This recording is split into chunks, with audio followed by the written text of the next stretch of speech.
afternoon, ladies and gentlemen, and welcome to another episode of Behind the Bench. I am Rocco Granado from InLacrosseWeTrust.com, and with me, as usual, from LaxPhilly.com is Gary Groove. Gary, how you doing today? I'm doing great, Rocco. It's a nice summery day today. It's, I can actually see outside and walk outside. It's a good day. No snow, no high winds, no Arctic blast. No, not yet. No, we might have just a reprieve for a week or so, just in time to get the next one. Yeah, that's how it is here. We got a little coating last weekend, but that was really it. Nothing major. Sunny skies right now. Our little coating was 17 centimeters. So, yeah. Well, yeah. More than a little coating, but with the weather the way it is, we're almost getting rid of that now. So Well, yeah. For you up there and everybody in upstate New York and Canada, 17 centimeters is, I guess you could say, coating compared to what you would normally get. Well, nice and easy. Yeah. But last week, National Lacrosse League action was kind of interesting. Interesting. Very interesting. We had, I think, about maybe 9 games last weekend. So we had 8 games, and a lot of them didn't make 10 goals. Right. Yeah. A lot of them. Yeah. No matter how you looked at it, and I guess you could say some surprises, some not so surprises, and I guess you could say we're learning the old school. Yeah. Before we get into the games, the first thing that they came across yesterday that I saw that was kind of a shock to me, so now my mind's starting to wander, is the Vancouver Warriors releasing Aaron Bold. Yep. And they signed the guy they had in training camp, Nolan Clayton, who was Brampton Excelsior, also playing for the Paris River Wolves of the Arena Lacrosse League. Yeah. So, what is that saying? I mean, is it, just, hey, look, we know where we're at now. We're just going to start, rebuilding with youth. Going with Penny and Clayton, and just. Well, I think it's a couple. I think it's a mutual agreement. I think Aaron Bold's busy with his 2 gyms, his training, and his goaltender courses. And being a backup isn't really fitting to sit around and fly around all over the place. And I think Vancouver is saving some bucks, and you're putting in a rookie, so you're saving $20,000. And I think they're just giving some other opportunity. It's not really a big deal because Eric Penny is the goalie. Right. And he's still a goalie. It just means somebody different opening up the gate. Yeah. But really, Aaron Bold hasn't really overwhelmed us with his prowess this year, because he hasn't looked very good at all in any of the games he's played. No, he hasn't been the same Aaron Bold that we're used to seeing since, I would say, he was with New England, I would say.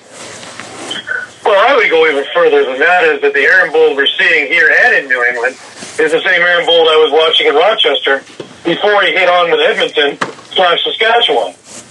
And it's amazing how great a goalie you can become when you have one hell of a defense in front of you. Just ask Evan Kirk. Yeah. Because Evan Kirk in New England, Evan Kirk in Saskatchewan, world champion. Evan Kirk right now with not a great defense going on in Saskatchewan, Yeah. So, there you go. Yeah. So as your defense goes, really. Yeah, that's true. I mean, and a great comparison there is you could say the same thing with Zach Higgins. Sure. Zach Higgins is the beneficiary of a really good, really stingy, really tough defense right now. And he looks great. What's his goals against right now? 4? 5? Probably, yeah. I mean, I know going into last week it was like 9.87, I think, something like that. It was, below 10. Sure, he had a goal, and now he had a game of 8 and a game of 4. So yeah, it didn't go up any. No, it didn't go up. It definitely, would drop, and and this does nothing but improve his game because it sharpens his skills up, and God forbid if the defense should happen to fall asleep one game. Who knows? Maybe. And then we might see what we saw before in Buffalo and in Minnesota and wherever else you want to put him.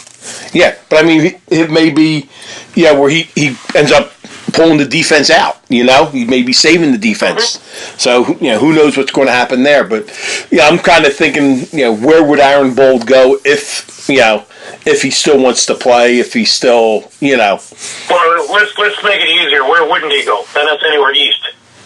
Right, and that's basically some teams that would need him right now.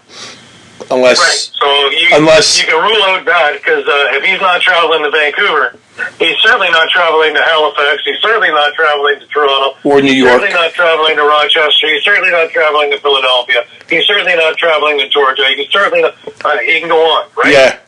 So what's left? Well, you got Colorado. Well, they got Dylan Ward. San Diego. Well, there's San Diego, yeah, but you got Siliano and you got Demude, and they've invested a lot of time into Demude, so I don't think they're going anywhere there. Right. Yeah, so where else is there? There's really nothing. He can go to Vancouver. Oh, wait. No, he can't. No, he can't. No. Yes, I mean... That's the end of that. Unless Edmonton comes up with a team in the next year or two, I think that's the end of that. Yeah, I mean... So... Yeah, I mean, because, if you don't want to travel, that could... he could be a great pickup for New York. But like you said, he doesn't want to travel. Right. He doesn't want to travel east. If that's the case, well, then, that's that. And he's had a storied career. He had a full career. So now it's time to move on with his life. Yeah. And we'll have to see. Maybe, maybe somebody pick him up for the playoff run and he just has to travel for that brief couple weeks. Who knows? Yeah, something. Yeah, well, the danger in that is we're only in week 5 or week 6 now. Right. And that's week 18 or 19 or 20. So that's almost 2 full months, 3 full months without him playing. And you're going to pick him up and hope he's just not rusty? That's a pretty big thing. Well, yeah. That's a big risk. Have him as the backup to come in. Who knows? That's, like I said, that's way off down the line. We have to see what happens there. And, who knows? Maybe we may hear a week from now that he's announcing his retirement. Not possible. Don't know. But let's get rolling with these games because we got plenty short time here. First game of the week, because as we brought up Aaron Bold, you had Vancouver hosting Colorado. This was quite an interesting game, wasn't it? Yeah, very defensive game. At times, this is what I've been saying about Vancouver since the beginning. This is the game I finally expected, and they finally gave me. I expect a gritty team that is good on defense, that doesn't score a lot of goals, but can hold on to a lead. Well, hey, that's what I got. Yeah. I got a 7-5 Vancouver win, in which they held on, and they looked good, and Penny looked great in that. 48 saves out of 53 shots. Pretty good. Yeah, they had the lead all for except the first 3.5 minutes. That was it. Yep. Colorado got the first goal, and then after that, that lasted 30 seconds, that lead. And after that, it was all Vancouver. They tied it, and they took the lead, and they never, I don't like to say, they never looked back, because it makes it sound like, they won this game by 12, 13 goals, but, they held Colorado off. And, when you're looking at 12 goals combined. One of those things, again, when you look at the numbers, though, if you were looking at the numbers without a score, you'd think that Colorado won by 80. Yeah. 53-38 in shots. 80 loose balls to 63. Yep. The only thing that Vancouver was up on was face-offs, and of course the important one, the score. Yeah, face-offs by 2. I mean, just outshoot them by 15, out loose ball them by 17. Yeah, everything was leaning towards, Colorado. But that's what Colorado, the guys were saying the next night when they pulled off their win, is that they're missing by just a hair in Vancouver, just a bit, just enough. Yeah. That they weren't getting the balances, they weren't getting anything. And the next night it cured itself. So, it happens. It happens. I think it's a little bit of half and half. Half Vancouver playing well and half of Colorado playing not so great. And your result is 7-5 Vancouver. Vancouver, yeah, and you have some of the Colorado fans getting all over Dylan Ward again. You get over him for giving up 7 goals. You ought to learn the game. Yeah. Yeah, I mean, it's like they're saying, he's lazy, he's this, he's that. It's like, okay, he only gave up 7 goals. Why don't you? That's what I'm saying. Yeah, if you're getting on him for 7 goals, maybe you should take a look at some of these other games. Yeah, why don't you turn around and blame the offense for only scoring 5 of the goals? Exactly. I mean, Ryan Lee, Justin Rouet, Gillies 3, Eli McLaughlin with 1 goal, Whitting with 1. I mean, you had 5 different goal scorers, and that's it. Nobody had more than a goal. So, but that's definitely the goalie's fault. Yeah. Yeah, I mean, he stopped. Last time I checked, Dylan Ward didn't get any goals, right? Right.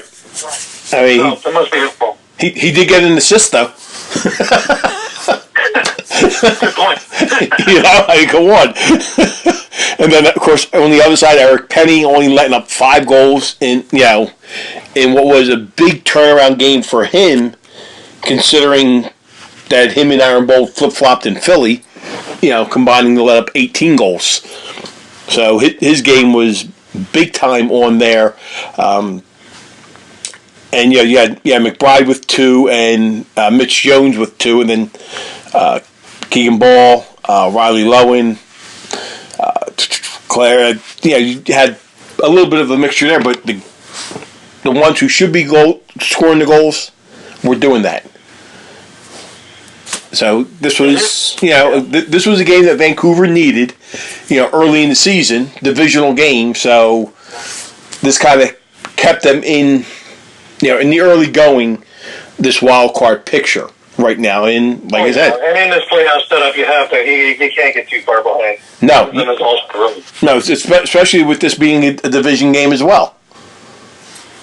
So this was something that was a really huge win for them right there. 7-5 with 6,400 in Vancouver. Not that bad of an attendance. They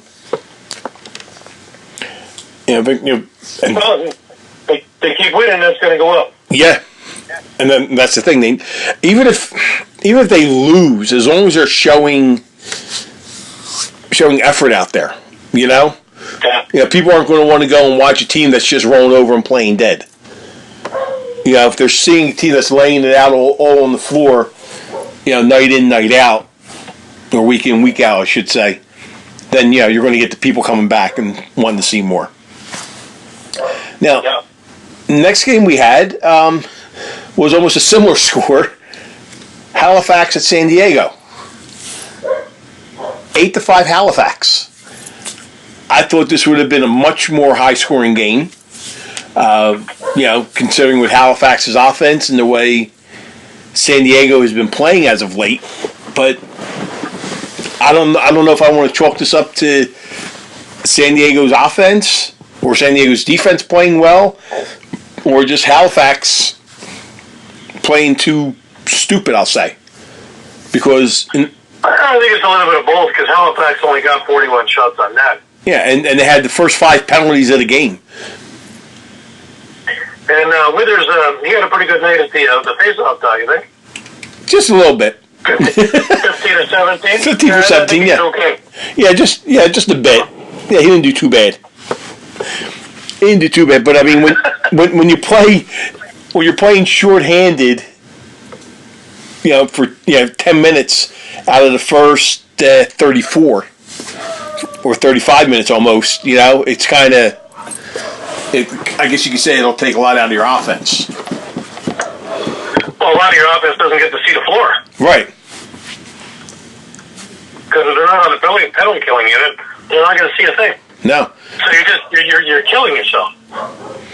And it took him that long to get back and really, do anything, because really, it's the fourth quarter that separated this game. Because up until that point, they were dead even. Yeah. And it took Stephen Keogh to get his hat trick. Natural hat trick of that, yeah. But not just the natural hat trick, but the last 3 goals of the game, which ended up being to bring him within 1, or I should say to give him the lead by 1, 2, and 3, because you had a tie game up until that point. Uh-huh. I mean, Kyle Jackson ties the game at 7:42, and then after that it was just the Stephen Keogh show. Yeah, and what's weird is, bro, all these, all the penalties that were there, and San Diego went 1 for 4, and Halifax went 1 for 2. So, your own worst enemy, if they can't capitalize, then you're not going to win. Win, no. And you had a lot of, coincidental minors, a couple majors, some unsportsmanlikes. Just, it almost looked like a hot mess out there, to say. Pretty much, yeah. Yeah. Warren Hill, he picks up the win, stops 56 of 61. Frank Ciliano stops 33 of 41. I mean, not a whole lot. 61 shots for San Diego. So there was a lot of rubber being thrown at Warren Hill in this game. Ciliano only made 33 saves out of 41 shots. Right. Loose balls were almost even, 67 to 61 for San Diego. And, as you mentioned, Gary, San Diego was 1 for 4 in the power play. Halifax was 1 for 2, and Halifax also picked up a shorthanded goal in that whole mix. But Halifax remains undefeated. They beat San Diego 8-5, another low-scoring game. I mean, in those two games right there, you're looking at 25 goals combined. Yep. In 2 games. In one game last week, you had 28 goals total. So, you look at how that went. Now, one of the biggest surprises on Saturday, because we had 2 big upsets, was Rochester pulling off the upset and beating Calgary by a final of 13-12. And this was a game that was just unbelievable, just going up and back between the two teams. And if you listened to me before, you see me, give the praises for Craig Wendy. Well, Craig Wendy made me look like a be-all, know-all because he stood on his head. Yes. He is the reason why this is a victory and not a loss. 42 saves out of 54 shots. But some of those saves were just absolutely incredible. Yeah. And it has been the last few games, too, the couple of games that they lost by a couple. So, it's good to see him on the right side of the victory here. Yeah, I mean, it was... We'll credit it to his new colored mask. Yeah. And it was only like... Yeah. He's so proud of that mask, he hasn't had one painted since he was a kid. So he finally gave in and did it, and there you go. There you go, yeah. And you look at Rochester's games up until that point, it was just the opener that they really got blown out, and then the next 3 games before this victory here, they lost by a total of 4 goals. So, like I said, they were right on the edge there. The last game against Toronto was a very winnable game. Yeah, and they've been right on the edge and just can't get over that hump. Well, they seem to get over that hump against Calgary. Again, obviously missing one main star on that roster, but hey, you got to play with what you got. You can't say, well, let's give them an extra goal and a half because Dane Dobby is suspended. It's not how it works. Also, for the first time that really stands out in my mind is Christian Del Bianco looked pretty average to me. Yeah, and he stopped 40 of 53, but still, I mean, you look at he didn't look like the Christian Del Bianco of what I know is capable. No, not at all. And I think it might be that the Calgary Roughnecks, the defense may be thinking, hey, why can't he do this every game? And now, they play flat-footed, and this is what happens. And when you look at the scoring, you're thinking, okay, 13-12. Oh, Evans and Holden Gattoni must have had his number. Well, Sean Evans didn't even put one in the net, but he had 5 assists, and Holden Gattoni had 1 goal, 5 assists. So you had 10 helpers between those two guys, and Curtis Knight had 3 and 3. He had the hat trick there, so he was the big one there. And then Paul Dawson, his rifle of a shot, I had to sit back for a second and go, is that Paul or Dan? because the form and the firing mechanism there was like, wait a minute, did that just come from Paul Dawson? Right. You just had to sit there and kind of scratch your head like, okay, Paul Dawson just fired that one in. Turner Evans with 1 and 3, Littner 1 and 2, Phil Caputo with a goal and an assist, Rylan Reese with 2 goals. So that was all spread out throughout that Rochester lineup to give them that 13-12 victory. Dan Taylor had 3, and Curtis Dixon and Greg, Salamo with 2. So not a whole lot. Yeah, not a whole lot of scoring going through with some of the other players that would need to step up right now. And with Dobby being out for, I think he has 2 more games left, 2 or 3 more to go. You can't be sitting back and saying, okay, well, when he comes back, we're going to be okay. You got to have other guys out there putting it in, and they're not doing it. And thus, Rochester comes out and takes this win, 13-12. Now, the next game, another low-scoring game, Philadelphia at New England. This was a good game. A very good game with a little controversy at the end. Very little controversy from what I saw. Well, unless Kellen Crawford's foot went from a size 12 to a size 2, I just wish there was another angle on that, It didn't look like it was on the line. Yeah, and from the way it stopped, you looked at his foot, it could go either way. And if the initial call is a goal and it's inconclusive, which I can understand, you go with what call on the field. My argument here is, I think not just because of this game, but all the arenas should have at least 2 views. One of them should be overhead in some way, shape, or form. They should have a view over top of the net that gives you the whole, to let you see the whole thing. They should at least have that. At least one shot from overhead. Because, the official can't say, oh, wait a minute, is my leg blocking his leg? Let me move my leg over. Because no doubt if there was a better space, we'll say, between the official's right leg and Crawford's leg, you might have been able to see it better. So you can't say, oh, well... We're splitting microbes here. Yeah, I know. But I'm just saying you can't say, oh, well, because if the ref's leg was this way or that way, you get a better view. I just think in all arenas, they should have at least a view from over top and coming from one or either side of the nets. Maybe they should electrify the crease. If you touch it, you're electrocuted. That wouldn't be bad.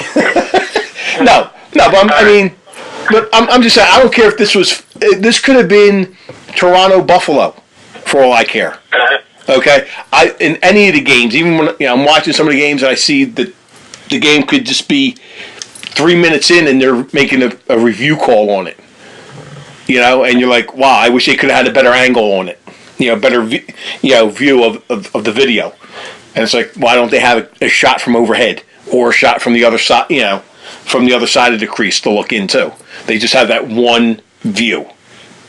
It is what it is. We have controversy every week. It is what it is. But you think with the league expanding, wanting to expand, and this and everything else, well, you're putting money out for teams to expand and everything. There should be something for better views so you can get, another view. Because I talked to a lot of people and they said, oh, if there was a view from over top, we might have saw something better. But like you said, it is what it is. This was a very, very good game. I don't know what, I can't pick anything bad about the game. You only had 4 penalties in the whole thing. Mm-hmm. That's it. New England didn't get a single power play. Philadelphia went 0 for 2 on it. So not only, only 2 power plays, they didn't score. That is what it is. But Philadelphia not getting in the box is a big thing. They're able to count the 5, so you don't have the too many men on the field play. Don't worry, they're saving it for the next night. We'll get there. Yeah. They did save for the next night, that's for sure. They were just looking for a rest. They were tired. Yeah. But this was a game that, had everybody on the edge of their seats. Well, it looked like Philadelphia's going to run away with it in the first half. It was 5-2 at the half. What a strong third quarter, and all of a sudden, we're going to overtime. Yeah, I mean, it was 7-6, and New England kept them off the board for what? After what? Philadelphia scored their second goal in the third at 8:09 or 12:03. I'm sorry. Then they kept them off the board for the next, 17 over 20 minutes, counting the overtime. When you go scoreless for well over 15 minutes and then some, you're not going to win. You got to do something to put that ball in the net. And granted, the only goal that was scored before the overtime goal was Joe Stars at 3:46. So, right. Both teams played phenomenal. The goaltending was unbelievable on both ends with Jameson and Higgins. Face-offs, Trevor Baptiste, 14 for 19. Okay, just another day at the office there. But where I think Philly kind of fell asleep at was with the loose balls. They kind of dropped the ball, so to speak. Yeah, 76-59, and that allowed New England that many more chances, or got the Wings that few opportunities. Well, it evened it out with losing all that many faceoffs, right? So they basically took back some of them by getting loose balls. That's right, and the scoring. Crawford, as usual, 3 goals, and Red Stars with 2. So there's 5 of your 8 there.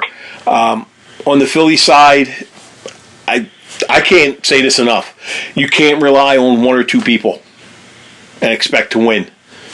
Matt Rambo, hat trick, 3 goals. Other than that, Blaze Reardon, Kevin Crowley, Anthony Jochum, and Alex Pace, who got his first NLL goal of his career, all with 1 goal. There's no Josh Carrier. He only had an assist. Corey Vitarelli, only 2 assists with no goals there. But you're looking at Blaze Reardon with only a goal, Kevin Crowley with only a goal. Kyle Matisse, 0 goals. You need input from those guys. Yes, Matisse. It was a well-designed, a good defensive battle. There was good tight checking. Yeah. Those guys just couldn't get free. Yeah, I mean, it's, things that just, when you see that, you say, okay, these guys didn't score. The goaltending was unbelievable. And I said it last week. I said, I think Philadelphia was going to lose this game by, maybe 1 or 2 goals. And unfortunately, I was right. Well, there you go. I didn't want to be. I wanted to be wrong, but I had to. Unfortunately, I was right in this one. So New England remains undefeated. They stayed in first place, and this was a fantastic game. Now, going into Saturday, both Philadelphia and Rochester were playing each other, and they both had to travel. And when we get to that game, both teams didn't get into between 3 and 5 o'clock in the morning on Sundays. So both the teams were extremely tired. The next game we had Toronto at Buffalo. Toronto looked like they were starting off very well. They jumped out to a 2-goal lead, and then all of a sudden Buffalo came back and woke up, because Buffalo looked discombobulated in the first half of that game. But they seemed to make it work. The second quarter is really where Buffalo really pushed it. They got on a 5-goal run. But Toronto, to their credit, kicked and scratched and clawed all the way back. So we actually were 8-8 with just a couple of minutes to go. And a guy who's fairly familiar, I think, in Philadelphia, Kluche kid, eh? Yeah. Yeah, he came through with a guy who's fairly known in Toronto, Billings. Billings tossed in the ball. Kluche scored the goal. That became the game winner eventually. Matt Gilroy actually scored the empty net goal just to seal the deal. Overall, not a bad game. Shots on goal, 62-55 in favor of Toronto. So they had opportunities, but once again, and this has been my pet peeve for as long as you've known me, I'm sure, is Toronto shooting from Cheektowaga, for Christ's sake. They're not going inside. and not very often anyways. No. Hellinger had 5 goals, and he scored them from all over the place. But other than that, these are outside shots, and occasionally one got by Matt Vince. Very occasionally. Very occasionally, yeah. The other main thing here was Toronto had a couple of power plays in that third that could have and should have broken this thing back in Toronto's favor, momentum-wise. They had Well, when's the last time you've seen Dane Smith and Josh Byrne in the box together? I don't think that's ever happened. no, I've never seen that. Josh Byrne, he got a 5-minute high sticking penalty. So really, Toronto had damn near 7 minutes of power plays in which they were able to amass a grand total of 0 goals from. Right, and then the You kick. have to work at that. You know, when you have a power play that's pretty lethal, Yeah. you really have to work at getting no goals. And they worked at it, and they got it. They got it. No goals. And then the kicker of that to rub the salt in the wound. Well, yes. 18 seconds after Josh Byrne comes out of the box, Jalen Rogers cross-checks him from behind on a break, and he gets awarded a penalty shot, in which he scored. Yeah, he stuffed it into the short side of Nick Rose. Yeah, so not only didn't they score in, like you said, just about 7 minutes of power play time, where you could get 3 goals max on a 5-minute power play, so you're looking at a possibility of 4 goals there. Okay? That's 2. It's 2. That rule changed a couple years ago. Really? 2 goals. Okay, so 2 goals, and 2 goals, and then the player stays in. stays in, right? That Okay, goes somebody better tell the Wings announcers then, because I watched the replay. You know, I was screaming at the TV also because, there's a number of things that I heard that were like, yeah. Yeah, because when I watched the replay of that game, I hear him say 3. I'm like, okay, they put it back then. No, they haven't. It's still 2 goals. Okay, so they could have scored 3 in that, and they got nothing, and they got 1 thrown at them. Which happened to be the only power play goal of this game. For Buffalo, yeah. Yeah. But you had a short-handed goal. Yeah. Well, Yeah, Chase Fraser got a short-handed goal. yeah, Frazier That had, little salt to the wound, too, yeah. yeah, because By the way, Chase Fraser was feeling lousy. He was ill, and he was feeling so miserable that he came away with 3 goals and an assist. So, hate to see if he was so feeling there you well. go. If he's feeling well, maybe he got 15 goals. Who knows? 15 goals, yeah. But yeah, so he got 3 of those goals for Buffalo, and the other big scorer, of course, was Josh Byrne with 3, 2 of them in play and 1 in a penalty shot. Right. Now, obviously, being in Toronto, have they been calling for Nick Rose's head again? No, actually, surprisingly enough, they haven't been because Nick's played very well. The only game where he was maybe suspect a bit was in Game 1 against New England. But as we've seen, New England's been a pretty good team. Right. Other than that, he's been pretty stellar in that. So yeah, you get the occasional one. It doesn't matter. Nick Rose could actually throw in a shutout, and they're still going to call for his head. Yeah. So the rest of us have learned to ignore his stupidity. Yeah, you just have the people that want. I would like to see Riley. I would really like to see Riley Hutchcraft get a game because I think he's a good goalie. Yeah. But when? Who knows?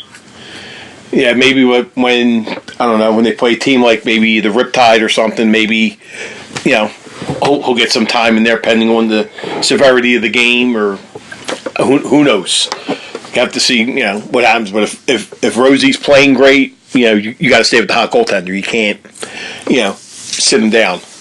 Yeah, because a loss like this is no fault of Rose. No, Rosie played phenomenally. He stopped 45 of 54. And, on the other side, you're going up against Matt Vince. He stopped 54 of 62. I mean, come on. You peppered Vince with double figures in shots in every quarter, and the most being 17 in the fourth. I mean, come on. What more can you do? I know. You can try it from inside. Well, what do I know? Well, Yeah, exactly. But the thing is, I am merely a talking head. right? Maybe they didn't go inside. Maybe they didn't have their passports with them. That's maybe why they didn't go in to the inside. They didn't have the appropriate paperwork. Well, they were over at the Outlet Mall shooting from there, for crying out loud. But, I really would like to see what would happen if there's been a game going inside. If you fall on your face, great. Then I won't mention it again. But I really would love to see a game where they just continually went inside. Yeah. Because that would shut up a lot of people around here, too. Oh, it would, yeah, definitely. But yeah, if you keep on shooting from the outside, I mean... Well, then you're using the Bandit logo as a bullseye, right? Right. And unless you're bouncing along the floor. Yeah. But shooting from the outside, the defenders are going to move off to the side and let Vince see everything. And yep. You let him see, he's going to stop it. And if they don't, there'll be somebody on the bench who will be taking their spot to Will. Right. I mean, if he sees it, he's stopping it. Yep. With Vince. I mean, we all know that. So the only way you should beat him is you go inside through screens and everything else. You shoot from the outside. You use every trick in the book with a 7-time goalie of the year. Yeah, and if you shoot from the outside, if I'm Steve Priolo or one of the other guys on defense, I'm saying, dude, go ahead, shoot from the outside, and just lean back. Just lean back to the side and watch the shot go. Watch Vince save it and put my stick up. Say, here you go, pass it to me, Matty. Here we go, down the floor. That's it. Mm-hmm. Yeah, and unless you do that, you're not going to beat him. Now, the next surprise game, Georgia at New York. And it's funny because this looked like it was going to be status quo for probably 55 minutes of this game. Mm-hmm. So much so that Georgia had that comfortable lead, and all of a sudden, kaboom! The Dan Lomas experiment happened. And you think they've been missing him? Yes, they have. When he scores 3 of the next 4 goals in the fourth quarter, and then just to get a little bit of dramatic irony, with just over a second left, Gail Thorpe scores the tying goal and sends it over into overtime. Yeah, and then of course, what better hero can you get than your captain, Dan McRae, right? to take a shot, then shoot it, and then actually beat Poulin for the goal. Yeah, and you hear the name Gail Thorpe. Yes, that is the coach's son. This is the same Gail Thorpe that a lot of people, when they made the USA roster for the World Indoors, was saying, why Gail Thorpe? Why not somebody else? They were looking at other players, and he showed why he deserved to be on that team, and he's showing why he deserves to be in the league. Definitely. Yes, he was the extra attacker. They had an extra player out, but still, to have that pressure on you. We talked about this before, right? For Georgia to be effective, both Thompsons need to be flying. Yep. And Lyle got 4 goals, no assists. But Miles got no goals and 1 assist. Right. It's the same thing like it's been for the past how many years with them two? Yep. And even the big thing, it's what, their 3rd loss in a row? For Georgia, yeah. Yeah. And all 3 games, it's been one Thompson or the other Thompson, not both. Yeah. Now Shane Jackson, he's been right on the money throughout. 3 goals, 3 assists in this one too. And Randy Stotts with 9 assists, but no goals. Right. Jordan Hall 2 and 3. Well, we finally got some goals for Jordan Hall. Yeah. But that's it. Like Zed Williams in transition for 1. But that's it. There's nothing else going on anywhere in that lineup. No. So you triple team the Thompsons. Okay. That's it. Yeah, that's it. Yeah. Yeah, you're going to let everybody else beat you. Then you look at New York, you have McCardle and Lomas each with a hat trick. Gibson with 2, and, everything else is all kind of, spread out on there. And it was just, unbelievable. Now, one thing I'm very happy to see, and it's only because he's an old friend of mine, is Scott Johnson of Toronto Rock fame, who has had both knees ACL, MCL. He is back playing again this year. He actually played in the summer for Coburg. I guess to test out the leg, the knee. Drafted and made the team for New York, and he came up with a transition goal in this game also. Yeah. Hopefully I'll see him tomorrow. When he comes to Toronto again. Yeah. Hopefully I'll see him tomorrow in Philly. Hopefully he comes up for the post-game party. Yeah, Scotty's a great guy. Yeah. But, yeah, New York, comes out. They win this game. A game that I think they deserved. I mean, Alex Woodall, 20 for 28 on the faceoffs. I talked about him before. Yeah, he's a beast. Real. He's a beast on there in the faceoffs. I think in another year or two, you're going to see some battles with him and Batiste. They're going to be easily 1 and 2 in the faceoffs. And well, let's not forget about Withers, right? Right, yeah. But I'm just saying, the size of both of these guys. Well, he's a piece of iron, is what he is. Yeah, it's just unreal the domination he has on the faceoff. With the faceoff. Yeah, I look at my wrist, and he calls it a thumb. So this kind of thing. Yeah. Yeah, and he comes from from Towson, where you have Sean Nadalin as the coach. Yeah, well, I'm not a small dude, so this guy is big. Yeah. You think he looks big on the floor? Try standing next to him. Yeah. It's no joke there. But yeah, Georgia pulls up the upset win. Georgia outshoots them 49-48. Loose balls went New York's way. Face-offs to New York, obviously. But power plays were Georgia 2 for 3. New York was 1 for 4. But like you said, Gary, the Thompsons, both of them were not clicking together. When they're out there, it's either one or the other. And that's it, exactly. And that's huge. Yeah, Randy Sacchi, great 9 assists, but no goal markers there. Yeah. So you need something there. You say, yeah, Randy, hey, great game, 9 assists, but dude, we need you to put it in the net. Exactly. We like the feeding, but feed the net, hit that twine, or as they used to say in the old days, tickle the twine. Mm-hmm. Now our next game, the last game that we had on Saturday, Colorado. Bizarro land. What? Bizarro land. Yes. Colorado. Absolutely bizarre. Yeah. This when you go from the Georgia game, now you have the Saskatchewan game. What has happened to these two teams right now? They just don't seem like the same teams.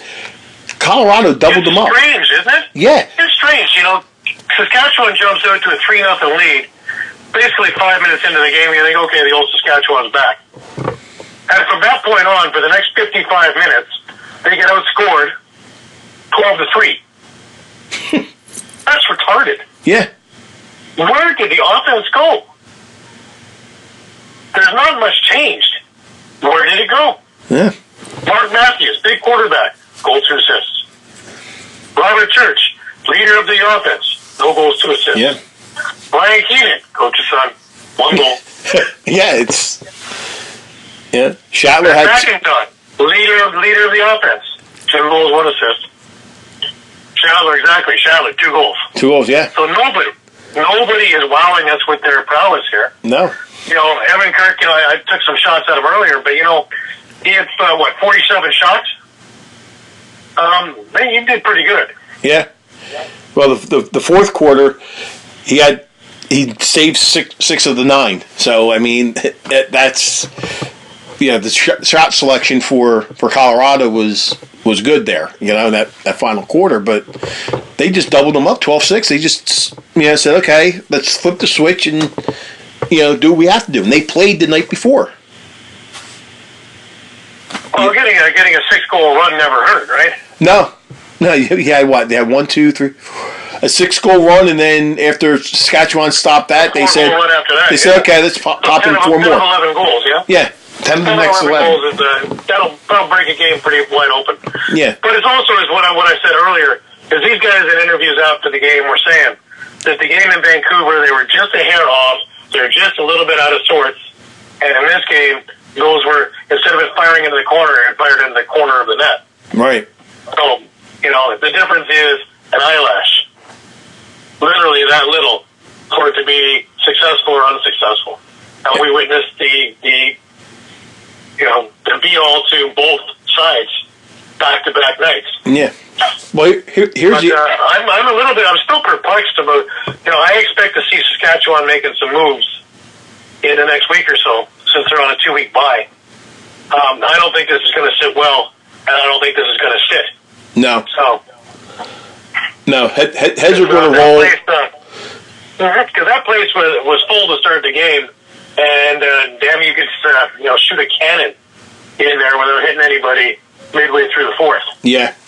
And now, if people are taking off and losing interest, well, that's not a good sign. No, not a good sign at all for Saskatchewan. And if you look, they've been spoiled, mind you. Yeah. They were given a championship team, and they've been pretty consistent over the 4 years that they've been there. Yeah. So now they get to see some of the growing pains that the rest of us have been through in many, many different years. Yes, big time. And if you look at the shots, I mean, Dylan Ward faced, he stopped like 46 shots from the second quarter to the end of the game. 53 shots out of overall. 59. Yeah, but in the last three quarters, they were pumping the shots in at him. He had 46 shots at him and only let up 2 goals. So he had 48. Yeah. So he stopped 46 of the final 48 shots. That's just unbelievable there. And Evan Kirk, he had 27 shots thrown at him in the last 3 quarters, and he let up 10 goals. So he stopped 27 of 37. But yeah, they were pumping the shots at Dylan Ward. He was just stopping them, and this is the Colorado team that we were waiting to see. Eli McLaughlin, 3 and 4. Chris Wardell, 5 goals. Warren Jeffrey I remember him from the Bayhawks with a goal and an assist. Ryan Lee, a goal, 6 assists. So you have that right there, and you went through Saskatchewan. Their big leaders only coming up with a goal or 2, and that's it. And if that happens, this is what it is. And you can't say, Colorado got a bunch of their goals on the power play. Both teams are 2 for 4. So all this was mainly even strength when you look at it, and Saskatchewan just wasn't capitalizing. Whether they were thinking, Colorado's going to be a little slow, they played the night before, or what have you, they just basically came out flat-footed.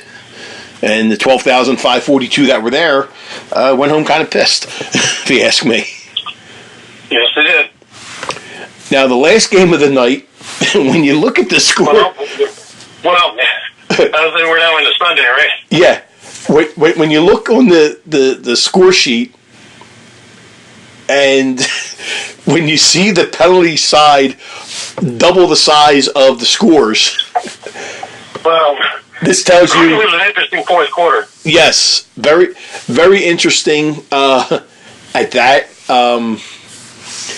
I think a lot of some of this had to do with the reffing or the lack thereof. Oh yes, big time. Because I think one of our big plays there was the Courier 2 minutes for holding, which he should have got 5 minutes for decapitation. Well, that was because he clotheslined him with a stick, for crying out loud. Oh yeah, well, same thing happened on Charbonneau. This is why Garetano came charging, because he's the most mild-mannered guy you're going to meet. Well, the first. But wait a minute. He got himself in game misconduct for protecting his player.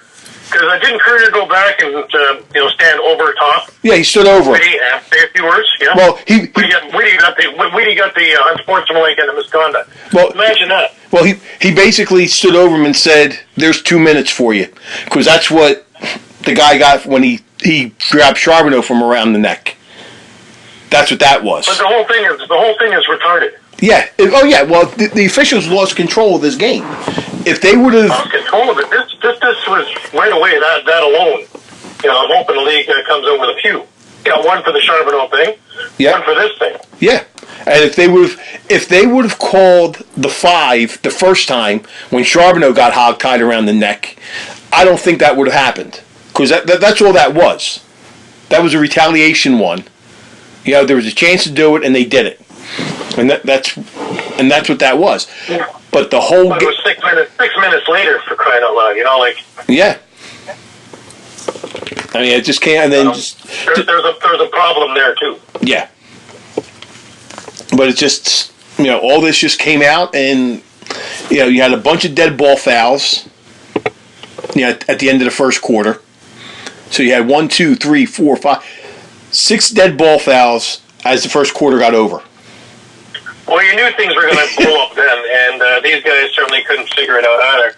Who was our crew chief? Oh, yeah. Never mind. Tyler Branch, yep. Tyler Branch, welcome back, sir. Yeah, and They'll win. I mean, you had the dead ball fouls. There was one time just before the face-off, Courier was standing there, and he was just getting slashed nonstop before the face-off even happened. He had to turn and look at the official and go, "Are you watching this?" And as he's turning to the official, talking to the official, the guy is still slashing him, and the official finally calls it. Yeah. Yeah, I mean, it's just not. Badly official game by any stretch of the imagination. Yeah. Now on both sides. Oh yeah, both sides. It was all over. Neither side is innocent. Well, both sides deserve to take the beatings for it. Yeah, and then of course we have the Sean Evans factor. Yeah. Might as well rile the fans up too. Yeah, of course. Yeah, doing his most muscular pose on his way to the penalty box. Well, yeah, as he did that, all the fans, including Chopper behind the box, just looked at him and pointed up at the scoreboard. And yeah, well, I think the only person who really showed restraint in all of this, believe it or not,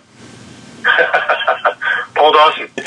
Yeah, that last fight. I believe he could have sent Pace into next month. Yeah, that happened right by me. Yeah, I'm pretty sure that he could have just actually ground him into a fine powder. But he took the high road. He didn't bother fighting. So. Well, yeah, he didn't fight. He just From what Paul said, it was just all frustration, and they both said that they both didn't want to fight. But if they wanted to, Paul would say he'd be more than happy. Of course. Of course. But and then But I thought that showed an awful lot of class. Well, the best part was at the end of the game. Okay, at the post game, you had Rambo, Crowley, and Evans all talking and having beers together, and you had Pace and Dawson talking to each other. Well, what's on the floor is on the floor. On the floor, right? Yeah, and I asked Paul. 98 times out of 100, that's the case. Right? Yeah, and I asked Paul about why did he rip Higgins' mask off? He goes, well, he just got in my face. He said a few choice words, so I just had to rip off his helmet so he could get a good look at who he's talking to, and that kind of calmed him down. Right. But yeah, this was just complete Philadelphia 12-4 in this game. When's the last time you've seen two penalty shots on the same play? I don't think I ever seen it. I've never seen it. No. And it looked like there was going to be a third penalty shot later in the game, but the officials got together and said, no, these offset and everything else. Well, yeah, you had a bunch of offsetting penalties, so you can't. Yeah, well, at first that's what they thought, but then when it's funny enough that they actually had to come together to figure it out. Yeah. Well, yeah, with all the penalties that there were, yeah. Because they actually got the piece of paper and go, no, see, these two cancel, these can't. And LeBron's like, oh, okay, no penalty shot. Right. Yeah, it's just. Regardless, it was an ugly game. Yeah, very, very ugly. Philadelphia was 7 for 14 on the power play. Rochester was 2 for 2. Baptiste 15 for 20 on the faceoffs.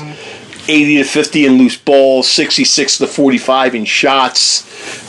They just completely, controlled the game. Other than, the officials just not taking control of what was going on out there. Rochester, which led to a number of really ugly things that could have been really severe. Yeah, and I think the league needs to look at the officiating crew as well. Not just the players, but how this got to where it got. Yeah, I mean, because the last... Even a blind man can see that this was deteriorating. Yeah. And you knew it by the end of the first quarter that there was a dislike. And when the score got out of hand, it was coming. And sure enough, it came. Yeah. And then you're going to get retribution and frustration and everything else. All the recipes were there. You had all the ingredients for the bomb. kaboom. Yeah. And there we go. Well, yeah, the last 4 minutes and 6 seconds, you had 57 minutes in penalties handed out. That's... And the stupid thing is they should have been handing out misconducts to get these people out of the game previous. Right. Then a lot of this wouldn't have happened. No. No, if you take out the troublemakers at that time, you don't have You it. take out the instigators, it's all fine and good to have an instigating penalty. But take out the real instigators of this. Right. The thorns in the sides, the ones who may not get involved in it but are going to stir it up to the point. Then get rid of them. Yeah. And then just, play it out. And just remind the boys, it's Sunday night, guys. Play it out. Play it out, right. Yeah, and now you look at the goal scoring. Brett Hickey, who you're very well familiar with, 4 goals. Crowley and Vitarelli each had 2 goals. Vitarelli had 3 assists, and he didn't come up at the post game. They said he was sick. I hate to see if he was well with that. But Hickey is nice to him for a number of reasons because he's healthy. Yeah. And you don't say that very often with Brett. He's healthy. And as long as let's hope he has a really big year. I like Brett. Brett's a good guy. Yeah, as long as he stays healthy, this offense is going to be dangerous with him out there. Mm-hmm. And teams are starting to see that. Yeah, Comatese 2 goals. Josh Courier with a goal there. Vitarelli and Crowley 2 each, and Trevor Baptiste with another goal. Matt Rambo seems to be more of a facilitator lately. He chipped in with 5 assists. And then you look at the Rochester side, and you had Curtis Knight, Sean Evans, not much. Phil Caputo, and Holden Catoni, all with just 1 goal each.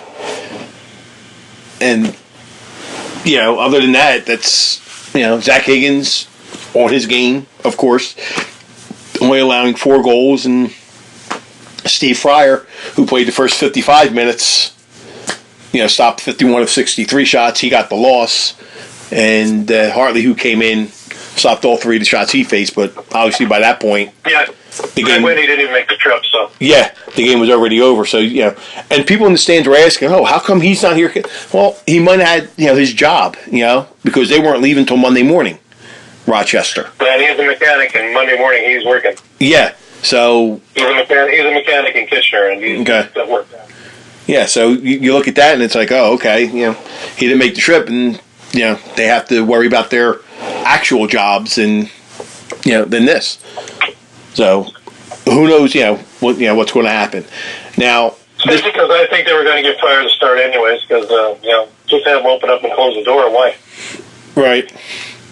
Yeah. Now I was hoping to see Brandon Miller in this game, but Paul Day's going, like I said, with the hot hand. You got a goalie that's playing as well. Why would you can't. Yeah. He's got an under 8 goals against average. How can you put somebody else in? Yeah. Well, to give him a little. If for some reason they actually lost, could you imagine what the press would be? Yeah. You can't. No. You can't do it. No. Now this week, it starts off with New York at Philly on Friday night. Last time they played, it basically came down to the wire. Philadelphia won 15-12 in New York. I don't think it's the same this time. I don't think it's the same either. I think Philadelphia's going to do to them what they did to Vancouver and kind of what they did to Rochester. Because they're playing at home. They know this is another big game that they need to win before their next 7 games are going to be all tough games. Because you got Georgia mixed in there with New England a couple times, Colorado, Buffalo, Saskatchewan. So you have some big games coming up. But yeah, New York at Philly. I'm going Philly on this one. I am too, because Philadelphia made me a believer this past week, and even with the New England loss, is that they can play in all rounds. They're an all-round team now. Yeah. And they're a well-rounded team. And as long as Higgins is playing as well as he is, they're going to be really, really tough to beat. Yeah. And I don't think New York has the horses to do it. No. the goaltending, I don't think they really do. They have to, they have to do something. I don't know what they can do, but with it being in Philly and, the way Philadelphia's been playing lately, this is going to be, I feel, something like the Vancouver or the Rochester win for Philadelphia. Who's the backup goalie on New York? Good question. Because I know you have Abrams as one of the goalies. Oh, okay. So yeah, you got Goa Abrams, former wing, Philadelphia wing, former wing on there. Let me see who they're. Well, you got Bouquet. He didn't want to stay with the Wings to be a backup goalie, but he went to New York to become a backup goalie. Yeah. Well, you got Alex. Real thought, though.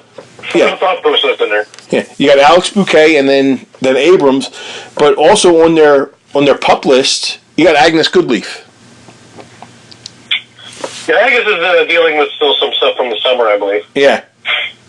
So they call it dehydration, but it looked more like heart problems. Yeah. So physically unable to perform is probably a good topic. You know? Yeah. So there's your two goalies. Yeah, for for New York. Seeing him play anyway. Really. Yeah. So chances are you're probably going to see Alex Bouquet in there unless they chase him from the net. Then right after that, New York returns home for Saturday night, and they got to play San Diego. This is not going. Chomping at the bits. They're chomping at the bit, and they got one of their two guys back. Yeah. Casey Jackson's back now, so that adds a whole new realm of hurt to the offense. It's not just the Westberg show now. No, but this could be a very, very long weekend for New York. Yeah, because I don't think it bodes well for them either in this game. No, I think San Diego is going to put a hurting on them as well in this game. And I think that they're going to take advantage of a very tired, riptide team. Yeah. On top of everything, they're going to take advantage, and this is going to be a game for them to say, "Hey, let's get everything in motion now." You know, and they're going to show what San Diego can do, even though they're still missing a player or two. So, right. Definitely San Diego in this one. Buffalo. Now that game's at 7:30 on Saturday. The Philadelphia game is 7 o'clock on Friday. Buffalo is at Colorado 9:30 on Saturday. This is going to be an interesting game because of the way Colorado just went into Saskatchewan and did what they were supposed to do. They won. You know, they clicked the way they were supposed to, and they won this game. And Buffalo's coming off that huge win against Toronto. I like Buffalo in this game for the simple reason that I just think they have more horses offensively. Transitionally, yeah, you got Capito for Colorado. Goaltending is a pretty even shot with Vince and Ward. But I just think that there's way too much offense on Buffalo. And if they're rolling, look at the likes of Dane Smith, Billings, Fraser, Byrne, Kuche. That's an awful lot for any goaltender to handle. That's how I'm looking at it too. I'm thinking Buffalo for the same reasons. Their offense, they have a lot more offense than Colorado does, but they are going to the Loud House, and that's no joke to play in. Colorado's been going hot and cold. They're sitting at 4-3. Buffalo's 3-1. Yeah, I hate to do it, but I gotta go with Buffalo in this game. I think Buffalo's going to win this. If Colorado pulls the upset, hey, I'm not going to be too upset. But with the horses that Buffalo has, yeah, I think it's just. I would love Colorado to pull the upset because it means Toronto would move up. Right. Yeah. So I don't see it happening. You don't see it happening, but you won't be disappointed if it does happen. Not at all. Now, one of our last two games here, you have Halifax at Calgary. Now, my big thing is the Dobie suspension that big? Yes. Yep. Yes, it is. Calgary's looked rather ordinary so far this year. And looks like Halifax, even with a couple of hiccups in a row, they've been firing pretty much on all cylinders. Warren Hill, there's my my horse in the race there. Yeah. Very silently, he is becoming a real force in this league in net for Halifax. And I expect more of the same here. Yes, Christian Del Bianco, but he's looking more ordinary than he has in the last, let's even go with Junior. Junior and with Minto and things like that, where he's just looked unbelievable. And, of course, there has to be a letdown at some point. And I think we're experiencing a little bit of it. Yep. Yeah, but So I actually like Halifax to stay undefeated there. yeah, I mean, I would like to see their O go, but I don't see that happening at all. I see Halifax winning this game as well. Now, the last game of the weekend is on Sunday, and when you mention a Sunday afternoon game, it can only mean one team is in action. The New England Black Wolves going up against Georgia, hosting Georgia. You haven't seen our schedule, have you? I think we have 3 Sunday afternoon games this year. So. Really? Wow. Oh yeah. Get the matinee popcorn out there, son. Oh boy. Well, this game's at 1 o'clock. Bacon and eggs at the pregame. Pregame. Oh God. Well, one good thing about this game for me is I got to work morning shift on Sunday. I work till 3 o'clock. This game starts at 1, so at least my last 2 hours at work won't be dull. It might. It might. If the Thompson brothers can't get it together, it might. Yeah, I mean, you got an undefeated Black Wolves team going against a Georgia team that is struggling right now, big time. They're at 2-3. If they lose this game, they're sitting at 2-4. And they even fall further out of the playoff picture, and also further out. 4 straight losses, mind you. Yeah, I mean they could drop the 2-4. Philadelphia win puts them at 5-2, so they're almost 3 games behind Philadelphia for the second seed in the division. Mm-hmm. You know, and when you have 6 games already played, a third of the season gone, you got to make some headway here. You know, and New England 4-0, they're just coasting on through, and you know what? I think I know that Glenn Clark is going to have them primed and ready for this game. Yes. In New England, and you look at that offense, and it's not. We're talking a lot about Callum Crawford, and of course we are, because he got about a bazillion goals so far this year. But you also have a Stephon LeBlanc. You have Andrew Q, who, by the way, as a rookie, is doing phenomenal, and I knew this because he played for the Oakville Rock and still does for the last 2 years. Yep. And has done exactly the same things he's doing now. So he's not new to this. You also have Jordan Durston, who's back. You also have Joel Russateris, who's looking real good. You have Doug Jamieson in net, who's been playing just lights out this year. Let's not forget about Tony Malcolm. And Nick Tchaikovsky in transition. Colvin Watkinson in transition. They have an awful lot of scoring punch from all angles. So, do I think that they might be in deep a little bit? Yes. Yeah. Yes, I do. Yeah, and the next week they play Vancouver. So I mean you're looking at possible a team going 7-0, 6-0 at this point. Within the next couple of weeks. But yeah, I see New England winning this game. I don't know if I want to say handily, but unless the only thing that's going to save Georgia to win this game is both Thompsons have to be clicking, and if they don't, forget it. Well, you also need Shane Jackson in there. You also need Randy Stotts to actually do some scoring. There's a lot of variables in there that have a lot of working pieces that all have to be working together like a watch. Yeah. For this to work. And I'm not sure. I'd love to be coming back next week saying, "Yep, I was dead wrong, and Georgia just absolutely blew my mind." But I don't see it. No, I don't either. I think Georgia's going to be 2-4. And I'm trying to see who they have. Yeah, next week they're here in Philly. And if they're playing like that and they come here in Philly, Philly's going to eat them up again as well. And then their salvation may come on Valentine's weekend when they host New York. But who knows? New York beat them once already. Yeah. So I mean, this is why they play 18 games, and you play the full entire schedule here. So real quick before we end the show. In the East, New England's at 4-0. Philadelphia is 4-2, a game out of first. Georgia 2-3, 2.5 out. New York, with their first win, is now 1-5. They're 4 games out.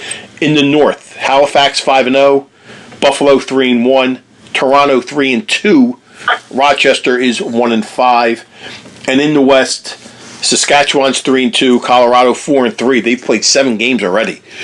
Calgary 2-3, Vancouver 2-4, and San Diego is at 1-5. San Diego could be getting that second win this weekend when they play New York. Now, remember the two place teams in each division make the playoffs, and then you have the 2 wild cards. So seeds 1, 2, and 3 will be the winners from the East, West, and North. Best records there, and then teams 4, 5, and 6 will go to the second place teams, and then the next 2 best records will get the wild card. And when you look at the way things are shaping out right now, Georgia's out of the wild card picture. Calgary's out of the wild card picture. Or I think they're right in it. Yeah, they're in it by like tiebreaker or whatever, the way they had it situated. But you're looking at New England, not in any particular order.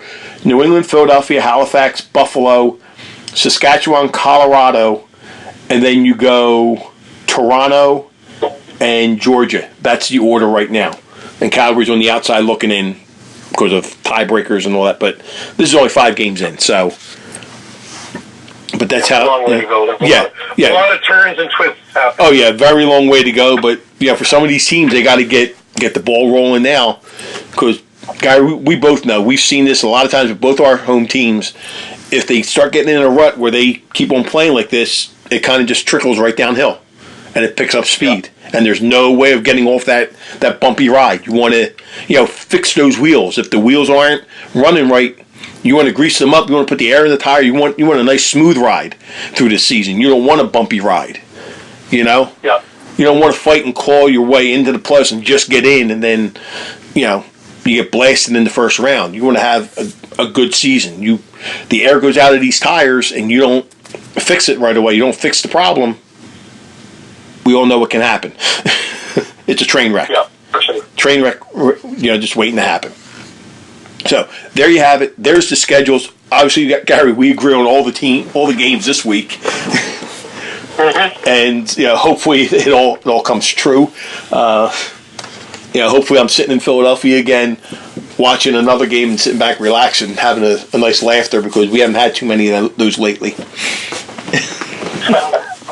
We haven't. I mean, the last 2 home games have been a joy to watch. Yeah, definitely. 18-10 and 12-4. Hey, starting to get spoiled here. But Gary, real quick, tell people where you're not going to be. So you can find me. You can find me at Arena Lacrosse League. You can find me at laxphilly.com. Global lacrosse, all the time, and a host of other little places here and there. You can also find me at Edge of Philly Sports. That's about it for now. More coming. You can also find me on Cape Bueno Radio and TV. If it's lacrosse, it's Gary. I mean, it's just he's just spreading himself everywhere imaginable. So again, another great Gary. Give the people what they want, right? Yes. Give them what they want. Another great week, another great show. We're both our teams are doing well. I mean, everybody's fighting and clawing through each week. If you're in those cities or if you're close, get a ticket, go to the games. You won't be disappointed in any of the action that you see. And support them. I mean, it's unbelievable. I mean, you can't say it's not. If you like hockey, you'll like lacrosse. There's no ifs, ands, or buts about it. So for Gary Group at laxphilly.com, I'm Rocco Granado from InLacrosseWeTrust.com. We are both behind the bench. We'll see you here again next week.